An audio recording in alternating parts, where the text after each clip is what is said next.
Menyusul status darurat sampah nasional yang ditetapkan tahun lalu, Presiden Prabowo Subianto kini memacu kebijakan waste to energy sebagai solusi utama. Pada Maret 2026, Presiden Prabowo memerintahkan percepatan program waste to energy melalui Badan Pengelola Investasi Daya Anagata Nusantara dan Antara di kota-kota besar seperti di Jakarta, Bandung, Surabaya, Bekasi, Bogor, Bali, dan Yogyakarta.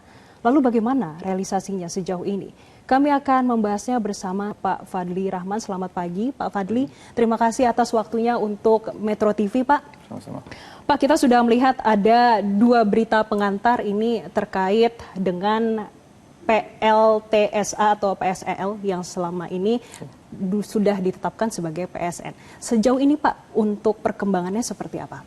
Ya, saat ini kita memang sudah berjalan di ada beberapa tahap. Tahap 1 seperti yang tadi sudah disampaikan bahwa ini ada di 3 lokasi yang mencakup di 5 kabupaten kota dan saat ini sudah dalam proses pematangan lahan yang dalam waktu dekat ini kita akan melakukan groundbreaking dan tentunya proses konstruksi akan dimulai. Dan ini ingat hanya 8 bulan setelah Perpres 109 tahun 2025 itu diterbitkan di Oktober lalu. Jadi ini sangat-sangat cepat bisa dibilang dibandingkan dengan Perpres yang sebelumnya, gitu ya. Dan target dari tahap 1 ini di ketiga lokasi tersebut akan selesai dan mulai beroperasi di akhir 2027 atau awal 2028. Seiring tahap 1 berjalan, kami juga sudah menjalankan tahap kedua, di mana ini akan ada di 8 lokasi sampai 12 lokasi, termasuk juga ada beberapa peralihan yang keseluruhan mencakup 34 kabupaten kota. Dan ini semuanya berjalan secara paralel dan diharapkan selesai di akhir 2028. Karena ini jalannya secara paralel, artinya tahap pertama dan juga tahap selanjutnya sama-sama akan beroperasi pada awal tahun 2028, begitu Pak? Secara bertahap dari 2028 hingga akhir 2028. Tetapi poin yang paling penting adalah semua akan dikonstruksi secara bersamaan. Semuanya akan bersamaan. Betul. Pak, terkait dengan target percepatan implementasi dari pemerintah, apakah ada strategi konkret yang diterapkan dari Denera supaya bisa selesai tepat waktu atau bahkan mengejar target jadi lebih cepat? Ya, ini adalah program dari seluruh pihak dan ini kolaborasi dari seluruh elemen pemerintah maupun baik di pemerintah pusat maupun pemerintah daerah. Gitu ya. Jadi memang strategi konkretnya adalah kita harus koordinasi dan kolaborasi secara ketat. Nah. Karena ini memang didorong langsung oleh Pak Presiden tentunya dan kemudian dimonitor dan didorong secara langsung oleh Pak Menko Pangan. Jadi koordinasinya itu sangat erat dilakukan oleh beliau dan seluruh tim beliau dan juga kami termasuk salah satu tim yang terlibat di sana. Selain dengan Menko Pangan, mungkin ada stakeholder lain yang juga ikut terlibat dalam kolaborasi untuk mempercepat realisasi ini, Pak? Kementerian LH sudah pasti. Pak Menteri LH itu sangat mendorong, kemudian Menteri SDM, ya, Mendagri yang terutama mengkoordinasi dari pemerintah daerah dan seluruh pihak lainnya. Ini akan beroperasi pada tahun 2028. Tentunya ada strategi tersendiri nggak sih Pak? Ini juga 8 bulan setelah ditetapkan sebagai PSN begitu. Ada strategi tersendiri supaya 8 bulan ini bisa cepat sekali terrealisasi selain dengan kolaborasi Pak? Ya, kita tentunya menjaga governance. Ya, tata kelola itu harus dijaga. Jadi memang secara khusus kita melihat secara langsung bagaimana proses dari penetapan tata kelola tersebut. Dan yang kedua, kita selalu belajar dari negara-negara lain. Men-attract negara-negara lain untuk bisa berinvestasi di Indonesia itu sangat penting, gitu ya. Dan yang ketiga, kolaborasi dari pemerintah daerah dan pihak lokal itu penting. Jadi kita memastikan bahwa tenaga kerjanya juga nanti ke depannya itu akan menggunakan tenaga kerja lokal semaksimal mungkin. Jadi ini akan memberikan multiplier efek ya Pak? Sangat dari sisi investasi, tenaga kerja, teknologi, transfer knowledge dan transfer skills. Tentu kita juga ingin mengetahui Pak, berapa sih sebetulnya target volume sampah yang bisa diolah setiap harinya Pak? Iya, kalau kita lihat memang Indonesia itu memproduksi 140.000 ton per hari sampah. Gitu ya. PSEL apakah bisa mengcover semuanya? Tentunya tidak. Gitu. Tetapi sebagian besar iya, sekitar 20-22% dari total sampah yang diproduksi oleh Indonesia itu diharapkan memang bisa diolah oleh PSEL atau WTI ini. Gitu. Jadi kalau kita hitung secara kasar aja mungkin ya itu sekitar satu daerah itu bisa antara 500.000 sampai 600.000 ton per tahun, ya, dan kita bisa kalau 20% mungkin sekitar 60 juta ton sampah per tahun, itu artinya sekitar 15 juta ton per tahun dari sampah yang akan diolah oleh PSL. Dengan 60 juta ton sampah per tahun itu, Pak, kira-kira sudah ada exercise berapa pasokan energi listrik yang diproyeksikan akan dihasilkan setelah itu? Tujuan utama dari PSL ini adalah pengelolaan sampah. Ya. Produksi listrik adalah secondary. Gitu. Jadi tujuan utamanya bukan menghasilkan listrik, tetapi mengelola sampah. Ya. Sehingga kita tidak, target utamanya bukan menghasilkan listrik sebanyak-banyaknya, tetapi mengolah sampah sebanyak-banyaknya. Kalau kita lihat, hitungan awal itu mungkin ada di angka 500 sampai 700 megawatt pembangunan kapasitasnya. Artinya itu memang masih sangat minimal dibandingkan kapasitas Indonesia yang ada di angka 70 gigawatt. Gitu. Karena sekali lagi tujuan utamanya adalah mengelola sampah. Ini untuk mengelola sampah dan nantinya akan menjadi energi listrik, begitu Pak? Betul. Nah, ini kebetulan nih Pak, kita juga sekalian mengedukasi masyarakat. Di tengah-tengah itu, proses yang harus dilewati apa saja sih Pak dari mengelola sampah menuju energi listrik itu sendiri? Iya, jadi saat kita menerima plant atau lokasi dari PSL itu menerima sampah yang basah, yang campuran dari masyarakat, tentunya ini akan melalui proses pengeringan. Gitu. Proses pengeringan dalam waktu 5-7 hari sebelum sampah tersebut dibakar. Pembakaran dari sampah tersebut akan memanaskan air dan menghasilkan uap yang kemudian menghasilkan listrik. Sama seperti PLTU batubara dan lain sebagainya. Gitu. Jadi ini adalah pemanasan dari air yang menjadi uap dan memutar turbin. Sampahnya sendiri itu akan menjadi abu yang kemudian akan disaring secara ketat. Sehingga emisi yang keluar itu sangat-sangat minimal. Sangat-sangat minimal. Kalau misalkan sampah itu tidak dilakukan apa-apa, ditaruh di TPA, ada pembusukan, 1 ton sampah itu bisa menghasilkan 1,8 ton CO2 atau emisi dan setaranya. Gitu ya. Hanya 1 ton, tapi lebih banyak emisinya. Gitu. Tetapi jika itu diolah oleh PSL, penurunan emisi itu akan sangat signifikan. Karena itu akan turun hanya menjadi sekitar 0,3 ton. Jadi ada aspek penurunan emisi juga. Oke, dengan proses yang sebetulnya begitu panjang ya Pak, adakah teknologi tersendiri yang sudah dipilih oleh Denera Pak? Ya, teknologi yang kita pilih dan sudah disepakati oleh seluruh pihak itu memang teknologi yang umum digunakan di dunia. 75-80% pengolahan sampah di dunia menggunakan teknologi yang dinamakan dengan insinerator tanpa polusi atau minim polusi. Kenapa? Karena ini bisa menerima sampah yang memang kandungannya campur, artinya lebih basah. Gitu. Teknologi-teknologi lain typically itu hanya bisa menerima sampah-sampah yang kering. Gitu. Jadi yang kita pilih adalah insinerasi yang minim polusi dengan air control pollution system yang kuat. Untuk teknologi ini berarti diterapkan di tahap 1 ini atau yang paralel tahap 2 juga Pak? Semuanya akan diterapkan insinerasi minim polusi. Jadi tahap 1 dan tahap 2. Oh, berarti semuanya teknologinya akan sama begitu Pak? Oke, baik.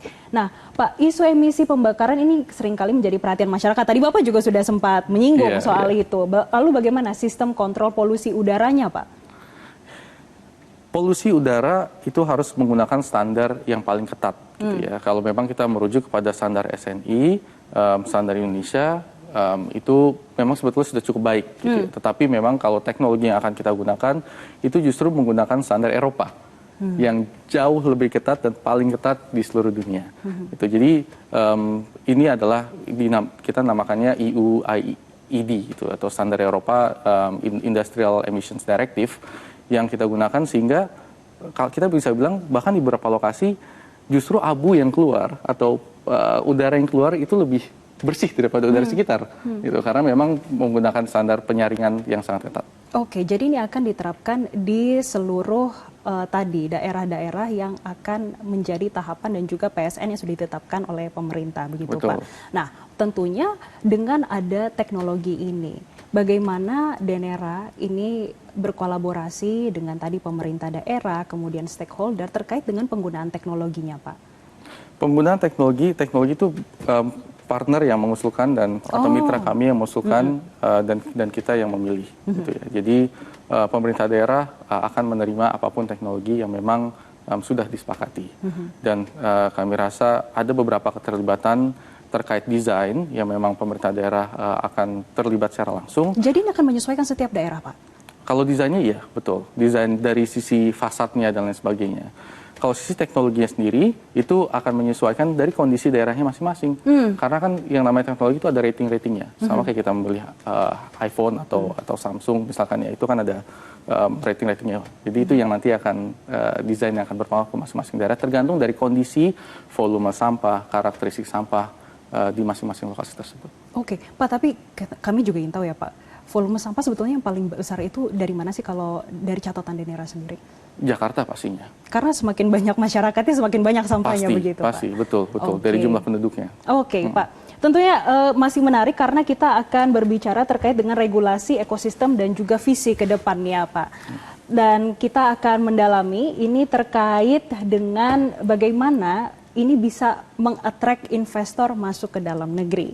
Dengan potensi yang tadi Bapak sudah ceritakan ini sangat besar. Kemudian dengan teknologi yang diterapkan dan juga bahkan ini bisa dikatakan menyesuaikan dengan kondisi masing-masing. Sebetulnya investor sudah tertarik, sangat tertarikkah atau seperti apa, Pak? Appetite-nya? Kita berbicara data saja ya. Pada tahap 1 kemarin kita meluncurkan program prekualifikasi, yang kita namakan prekualifikasi, itu bisa mengattract 24 calon mitra. 24 calon mitra boleh dielaborasi nih, Pak. Dari mana aja sih, Pak? 20 dari Cina, 3 dari Jepang, dan 1 dari Perancis. Gitu. Nah, tentunya setelah tahap 1 berjalan, kami melakukan beberapa evaluasi. Pada tahap kedua kemarin, kita sudah menerima 130 submissions untuk menjadi calon mitra kita meningkat. Gitu ya. Dan calon mitra kita meningkat dari 24 menjadi 85. Itu signifikan banget loh, Pak. Sangat dari signifikan. 20 sampai ke 80-an, itu apa yang terjadi, Pak? Ada beberapa hal. Tentunya yang pertama adalah dari evaluasi tahap 1 kita melihat bahwa ada beberapa terms dan clauses yang memang akan kita perbaiki gitu ya ke depannya. Dan yang kedua adalah peningkatan dari porsi Denera sendiri atau Danantara. Jadi keterlibatan ini rupanya memicu ketertarikan dari banyak pihak. Dan yang ketiga tentunya setelah gaung tahap pertama itu peminatan dari investor itu semakin tinggi. Gitu.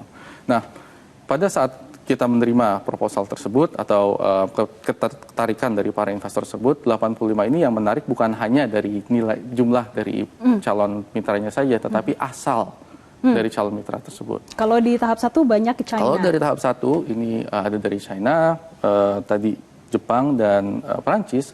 Tahap kedua ada dari Indonesia. Gitu. Ada dari Perancis menambah.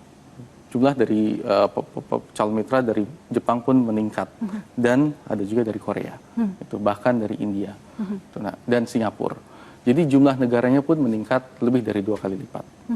Dengan perbaikan dan juga evaluasi, tentunya satu hal yang selalu diinginkan investor adalah kepastian dari regulasi itu sendiri. Bagaimana Denera memastikan ini juga, Pak? Apakah akan ada kolaborasi lebih lanjut lagi ataupun ada pembicaraan dengan pemerintah pusat terkait dengan ini, Pak? Ya, kita lihat bahwa pemerintah ini sangat serius dalam mendorong pengelolaan sampah dan program PSL.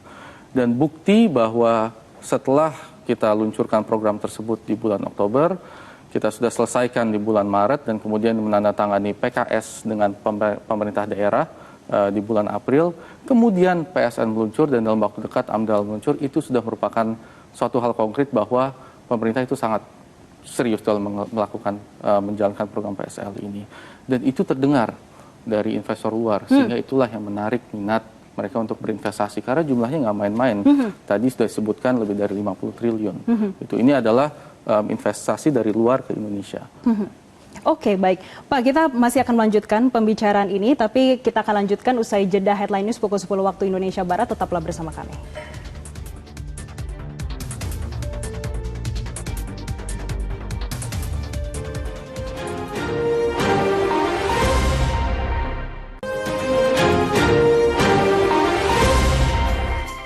Terima Terima kasih pemirsa, Anda kembali menyaksikan Zona Bisnis dan kali ini kembali kami lanjutkan dialog bersama CEO PT Daya Energi Bersih Nusantara Bapak Fadli Rahman. Pak, kita lanjutkan dari segmen sebelumnya. Tadi kita sudah membicarakan terkait dengan potensi, bagaimana pengembangannya hingga saat ini dan juga teknologi-teknologi yang disiapkan dan sudah berlangsung saat ini. Tapi ini masih menarik, tentunya ini appetite dari sisi investor. Melihat juga keinginan dari pemerintah daerah, Pak. Komitmen dari pemerintah daerah seperti apa sih, Pak, selain dari sisi kepastian hukumnya, Pak? Jadi yang pertama, kenapa kota-kota tersebut dipilih, itu tentunya yang memantik adalah kesiapan dan komitmen dari pemerintah daerah tersebut. Saat pemerintah daerah sudah menyatakan siap, maka pemerintah pusat akan bergerak melakukan verifikasi dan menetapkan lokasi tersebut kalau memang proses verifikasinya itu berjalan dengan lancar. Setelah proses tersebut berjalan, kemudian dilakukan pemilihan mitra di pihak Danantara. Yang kemudian setelahnya mitra yang terpilih bersama-sama dengan Danantara membentuk anak usaha berkomitmen menandatangani perjanjian kerjasama dengan Pemda tersebut. Jadi awalnya memang pemerintah daerah yang akan memulai. Dan sehingga karena memang manfaatnya itu mereka yang merasakan. Tapi Pak, dari pemerintah daerah sendiri, mereka itu tentunya Pak, proyek seperti ini kan bukan 1 tahun, 2 tahun. Tapi ini akan berjalan cukup panjang. Bagaimana mereka tetap konsisten, Pak? Ini merupakan tantangan utamanya. Jadi memang konsistensi itu, apalagi kita tahu bahwa setiap 5 tahun pemerintah daerah tentunya bisa berganti gitu ya. Jadi resiko utama dari proyek ini yang harus kita kawal bersama ini adalah program 30 tahun. Oke. Gitu. Ini adalah program 30 tahun dan harapannya setelah 30 tahun tentunya pengolahan atau pengolahan sampah tetap sustainable, tetap berkelanjutan. Jadi betul ini merupakan salah satu yang harus menjadi perhatian kita bersama bagaimana memastikan program yang memang sudah berjalan ini bisa berkelanjutan di daerah tersebut. Pak, lalu bagaimana dari PT Denera ini menjembatani koordinasi antara pemerintah daerah, terutama terkait dengan kepastian pasokan sampah atau tipping fee dengan PLN terkait kontrak jual beli listrik atau power purchase agreement? Yang pertama yang perlu kami tegaskan, memang di Perpres tipping fee itu sudah tidak ada. Jadi semua ditanggung oleh pemerintah pusat. Ini adalah kontribusi yang sangat signifikan yang tentunya bisa mendobrak challenge atau tantangan-tantangan yang dihadapi di Perpres sebelumnya. Jadi ini satu breakthrough yang dilakukan oleh pemerintah pusat saat ini. Nah, koordinasi pun ya, dan kita sangat-sangat berterima kasih kepada Kemenkopangan, terutama yang melakukan koordinasi secara ketat dengan Kemendagri, Kementerian SDM, Kementerian LH pastinya, dan kementerian lainnya. Bahkan kementerian yang tidak ada dalam Perpres tersebut sudah mulai terlibat. Itu seperti Kementerian Keuangan, Kemenaker, karena ini banyak hal terkait dengan tenaga kerjaan, Kemendikti-Saintek, banyak hal terkait dengan transfer teknologi ke dalam Indonesia. Jadi ini adalah kolaborasi semua pihak di bawah pimpinan dan komando Bapak Presiden. Dengan kolaborasi yang begitu besar tentunya perlu dari sisi pengawasan ya Pak. Hingga saat ini dengan berjalannya setelah tadi sudah ditetapkan sebagai PSN dan saat ini masih dalam progres, bagaimana pengawasannya Pak? Pengawasannya kami dimonitor hampir setiap hari gitu oleh Bapak-Bapak Menko dan Bapak-Bapak Menteri dan tentunya Pak Rosan dan Pak Pandu. Jadi pengawasan itu sangat ketat oleh para pimpinan dari sisi progresnya. Nah, pengawasan ini kan penting ya Pak. Di satu sisi kita juga ini nih Pak yang penting, regulasi dan insentif dari pemerintah saat ini apakah sudah cukup suportif Pak, terutama untuk di daerah nih supaya tadi tetap konsisten, bahkan lebih dari 30 tahun harus tetap sustain. Ya, sekali lagi, data membuktikan bahwa ada peningkatan yang signifikan dari keberminatan investor. Itu membuktikan ya bahwa insentif atau komersialisasi yang didorong oleh pemerintah itu berjalan. Yang harus kita pastikan itu bisa berjalan selama 30 tahun dan itu harus kita kawal bersama. Ini kan menarik ya Pak, tadi di segmen sebelumnya disampaikan dari 20 yang berminat sampai menjadi 80-an investor yang berminat. Memang insentifnya apa saja sih Pak yang diberikan sehingga mereka tuh ada keinginan, bahkan ini kenaikannya cukup signifikan Pak? Koordinasi, gitu. Kalau yang sebelumnya itu mereka harus melakukan perizinan, permohonan perizinan dan lain sebagainya sendiri.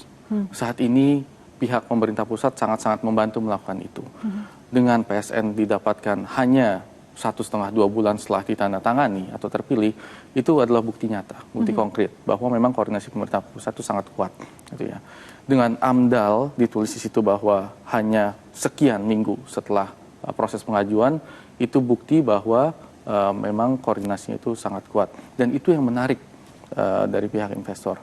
Dan yang kedua adalah keterlibatan pihak Indonesia dan pemerintah itu sendiri dalam hal ini Danantara dan Denera dalam berinvestasi, yang artinya apa? Investasi mereka itu dijaga oleh pihak dari pemerintah atau perwakilan dari pemerintah. Artinya ada dua kunci penting di sini, kolaborasi dan juga bagaimana pengawasan serta konsistensi, begitu Pak, Betul. yang dilakukan hingga investor pun sangat berminat untuk masuk ke dalam negeri. Betul. Terakhir Pak, tentu kami juga ingin tahu bagaimana Pak Fadli melihat peran PT Denera dalam peta jalan transisi energi dan juga pencapaian target net zero emission di tahun selanjutnya, bahkan sustain lebih dari tahun 2030, begitu Ya, Pak. kalau kita tarik lagi ke atas bahwa net zero emissions ini part of agenda keberlanjutan atau sustainability, yang aspeknya tidak hanya lingkungan tapi juga sosial.